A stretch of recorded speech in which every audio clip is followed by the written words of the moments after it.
Assalamu alaikum. Today start with new video about the Lebanese economy destruction and tell the impacts of the blast of the ammonium nitrate in the Beirut, the capital city of the Lebanon.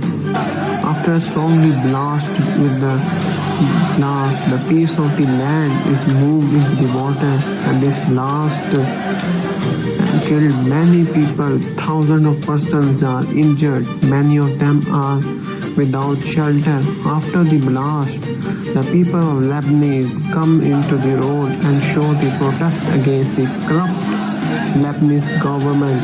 After many protests, yesterday Prime Minister of Lebanon and the cabinet resigned, but the people are not happy with their resignation only. They wanted to arrest all the corrupt leaders and give back their taxes which they looted from the Lebanon.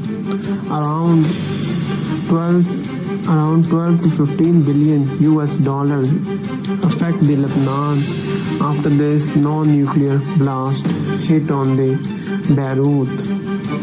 But the people of the Lebanon wanted before this blast to remove this corrupt government. But in COVID-19, protests have been finished, but this blast speed up the protest. But today we will know about the economy of Lebanon. The economic situation in Lebanon was grim before the explosion. IMF last forecast that Lebanon's economy be set by soaring food prices. Food prices are very high, a collapsing currency, and COVID-19 would contract by 12% this year.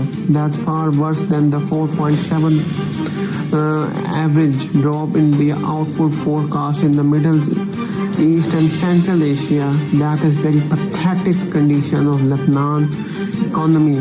The country defaulted on some of its debt in March, and last week Moody's cut Lebanon's credit rating to the lowest rank. It is now on par with Venezuela, the second most defaulted country.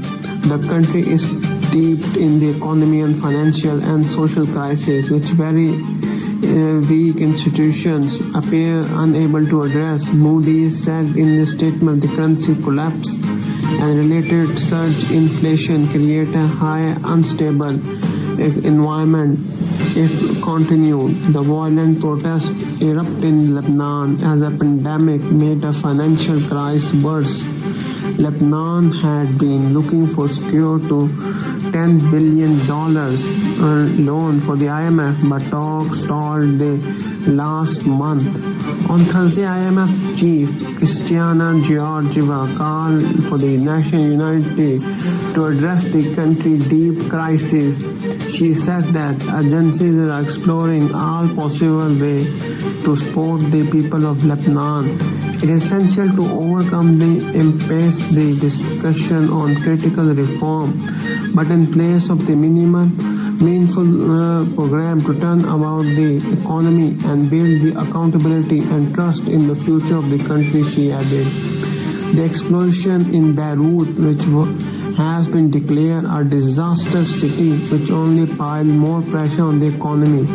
There is only one apartment in Beirut that was not impacted, not one business that was not impacted, whether the storefront or the goods. Lebanon Economy Minister Raul Nihami said that the port where the blast occurred, the nation's main maritime hub, and 60% of the economy import passed through it.